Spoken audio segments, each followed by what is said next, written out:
What's up, guys? In today's video, I'm going to be talking about my top 3 cheap fragrances, or at least fragrances I got under $100 this year.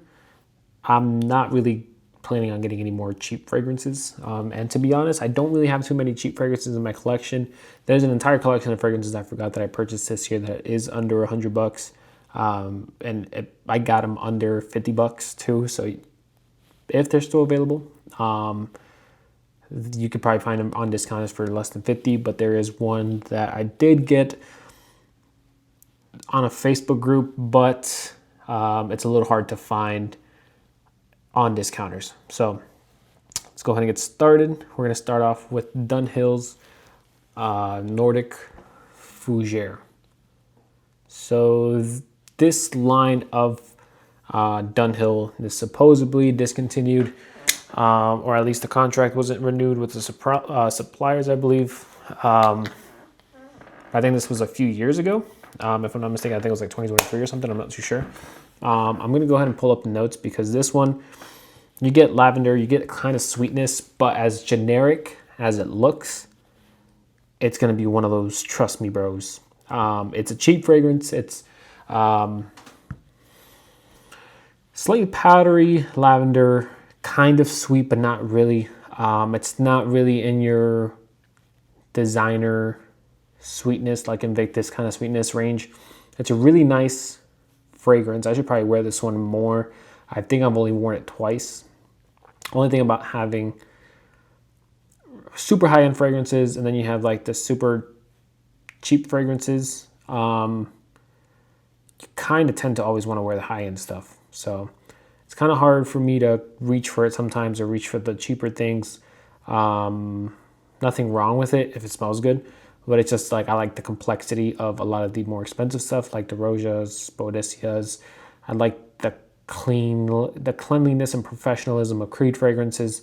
And then wearing the cheap fragrances for me are like just the more budget alternative. I don't like calling them cheap to make me feel weird, but it's just a little bit more flat, less depth. Sometimes even though they're cheaper doesn't mean you could smell the difference in quality. But yeah, so let's go ahead and pull up the notes for this fragrance. I'll double check to see. Okay, so you can still find it for less than $50 on the Perfume Spot is where I got mine. $48 on the Perfume Spot. I do have an affiliate link, and it is also the cheapest on the Perfume Spot. Joma Shop also has it for $49.97. I believe I also do have a affiliate link with Joma Shop if you're interested. But some of the notes in this fragrance, it is top notes basil, cardamom, black pepper, middle notes kumquat, geranium, bamboo leaf, and base notes are sandalwood, vanilla, and patchouli. So there is no lavender in here. Kind of smell like lavender. Unless I have no idea what kumquat smells like. I've never smelled a kumquat. Or it could be maybe the bamboo. I have no idea. I've never smelled bamboo leaves. I've been around bamboo, but I don't remember what a bamboo leaf would smell like or what the oils of a bamboo leaf smell like. So yeah, definitely does have unique notes. I have been in Norway. This doesn't really remind me of Norway. Besides, it's kind of like a... Let's go ahead and spray this again. I might go ahead and spray it on skin. Now I'm smelling it. It doesn't really smell like lavender. Makes me want to sneeze though. Probably the black pepper, but let's see what people compare this to. I definitely have to sneeze now. Star Walker by Mont Blanc, which I will say it does not smell like that at all. I used to own Star Walker for a little bit. I didn't really wear it though. Versace Pour Homme, Dunhill Black by Alfred Dunhill, and Mulberry Fig by Floris. But yeah, overall, really good fragrance. I definitely recommend. You know what? I'm just gonna go ahead and spray this on skin. I just took a shower. I'm about to go to bed. I just got home from work not too long ago. Yeah, might as well. But yeah, it's interesting. It's not your typical fougere. It's a really nice fragrance. I would definitely recommend trying it. It's not going to be a generic blue fragrance. It's kind of unique, even though It's a budget-friendly alternative. But talking about these Dunhill budget-friendly alternatives, this is going to be the next one, which is going to be another Dunhill fragrance, and this is going to be Egyptian Smoke. This one is another one I highly recommend. This one is incense, bit fruity. I believe it's leather that's in there. You know what? Let's go ahead and spray this one too. These are good. These are great fragrances by Dunhill. I did make a video talking about all of them. There was one I sprayed on skin the other day, and I was like, what the hell did I spray? So there's one that I have no idea what I have, but it smelled bad. It smelled like something went wrong in it. Smelling this one, I'm going to pull it up now. Slightly reminds me of Glorious by Boadicea the Victorious. Was it Glorious? No, Bodacious. I'm thinking about Bodacious. That's because I have Glorious right here next to me. Yeah. So I'm thinking about Bodacious. It kind of smells like Bodacious out in the air. Just not as much cherry. But, let's see. Boadicea. Bodacious. I'm so dumb. I'm thinking about, I have to look up Dunhill Egyptian Smoke is what I'm looking for. This one, again, the Perfume Spot still has it at the cheapest price at $48. Joma Shop also has it. If you want to support the channel, just use the affiliate links in the description below. The Perfume Spot does have most of the collection. The one that I'm thinking about that I disliked the most was a Magnolia and Cashmere. That one I think sucked, but I don't remember what notes I said. But top notes are black tea, ginger, pink pepper. Middle notes are grasse, rose, tobacco, cacao, papyrus. Base notes are Palo Santo, vanilla, tonka bean, and patchouli. So again, I got the notes wrong. For me, it kind of comes off incensey, fruity, and I guess it wouldn't be leather. I guess it would be the tobacco.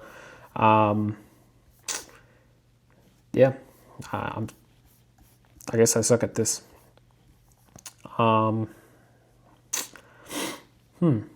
was thinking about the wrong one, but I just sprayed it. But anyways, yeah, that's what I get. I don't really get too much tea now. I'm thinking about it. I don't really get much tea at all. Yeah, really good fragrance. It's another really good fragrance, especially when you wear it. This one does transform on your skin. There is the other one as well that kind of smells similar to it. It was Arabian Desert. That one's pretty good. And I'm going to see if people compare this one to the Boadicea fragrance. Nobody does. No one compares it to Bodacious. Let me go ahead and smell it again, just in case. If I could find, there it is.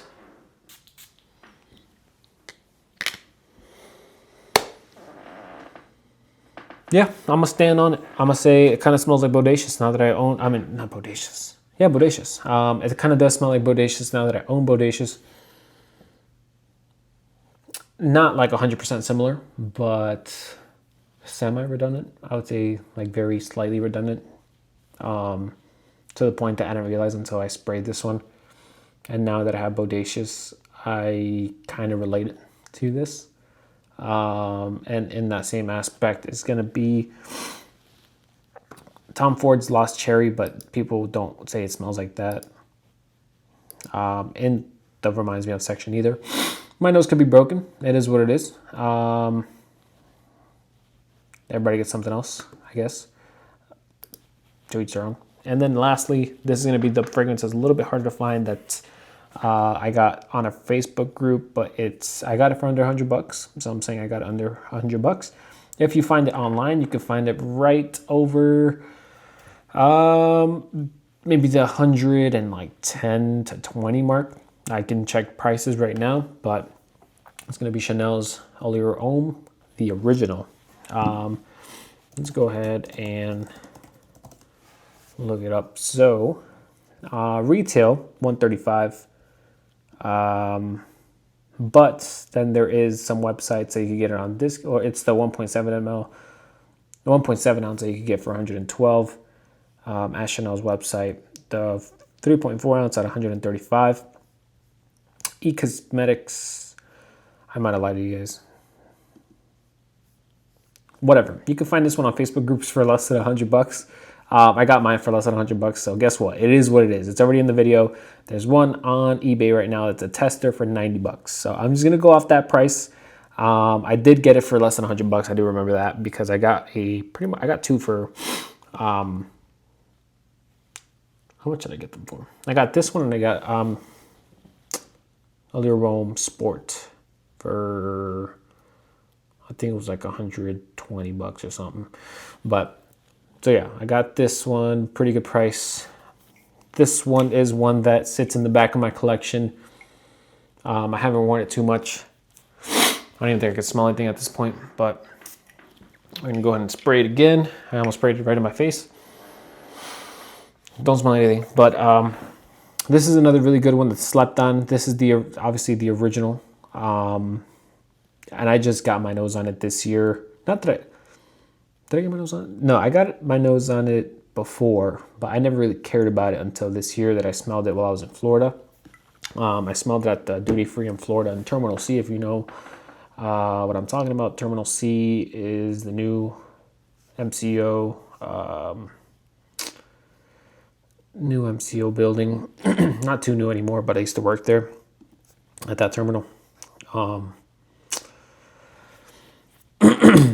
Yeah, it's gone to the point I can't even smell anything. But yeah, this fragrance looks like it came out in 1999. It says citrus and vanilla for the top chords, but you get a whole bunch of notes on the top. So lemon, peach, ginger, mandarin orange, lavender, bergamot. Middle notes are pepper, cedar, patchouli, vetiver, Brazilian, rosewood, jasmine, rose, gardenia, anise, freesia, and base notes are vanilla, tonka bean, sandalwood, coconut, amber, and benzoin, musk, leather, and oak moss.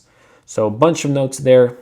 Obviously kind of throwback to all those notes. I'm gonna go ahead and spray this on the skin too. Might as well, whatever. Might just wash my hands after this video. But yeah, really classy scent. Doesn't really last the longest that I remember. Might be wrong, but unless I'm thinking about one of the other ones. My memory is not the best. It's gotten to the point that my brain's fried. But yeah, definitely a really nice fragrance. I don't know why it took me so long to get around. I feel like it's one of those that it takes you a while to get around. Well, at least to me. Chanel fragrances in general kind of took me a while to get to. Just based on Chanel, like the Bleu de Chanels, I wasn't really the biggest fan of the Allure Homme line, but this specifically was the Eau Extreme. Wasn't really the biggest fan of it. I liked Edition Blanche, but it was a little bit too cloying for me. So I never was really interested in the line. And then the original, I was like, why even bother smelling it? If I smelled what people supposedly love, which was Eau Extreme, and I wasn't the biggest fan of it. I'm probably just not a fan of that line. But the one that I, 10 toes down, I hate will be Nautica Voyage. That's 100%. And the other one would be Armani Code. None of those fragrances from Armani Code have impressed me. I don't like them. Every time I smell them, I regret it. So it's like I try to give it the chance or the shot. I give it a shot, and I hate it every time. Anyways, back to this fragrance. This fragrance, it's really good. It's really good. $19.99. They're still making it for a reason. I could see this being someone's signature scent, especially if you don't wear too many fragrances. This is a really great gift as well. But it's going to be a little bit more old school, so you got to make sure that that person likes these kind of fragrances that are a little bit more old school, not too crazy. For me, it's kind of like a classic that you could wear at any time. Doesn't really smell dated to me, but I'm also not the biggest fan of like sweet fragrances. So if you're like thinking about fragrances as in like the newer stuff is more sweet, then I guess this would be dated. Yeah, this is a really good fragrance. Talked about all the notes that are in this fragrance. But yeah, this is definitely one of the best purchases of this year for me. Don't know why it took me so long to come around to the Chanel hype, especially the Allure Homme hype, whatever. And then these two Dunhill fragrances that it's been a while that I've eyed them ever since I got Dunhill Icon, just the regular silver one. I've been eyeing their signature collection for a very long time, and this year I pretty much purchased most of their signature collection besides maybe 2 fragrances, which I've thought about picking up just in case they go discontinue, but at the same time I haven't really cared about picking them up. So yeah, that's just where I'll leave you guys. Let me know the top 3 cheap fragrances that you guys purchased this year. That is all I have for you guys today. Please leave a like and subscribe, and I will see you guys on the next one. Have a good one, guys.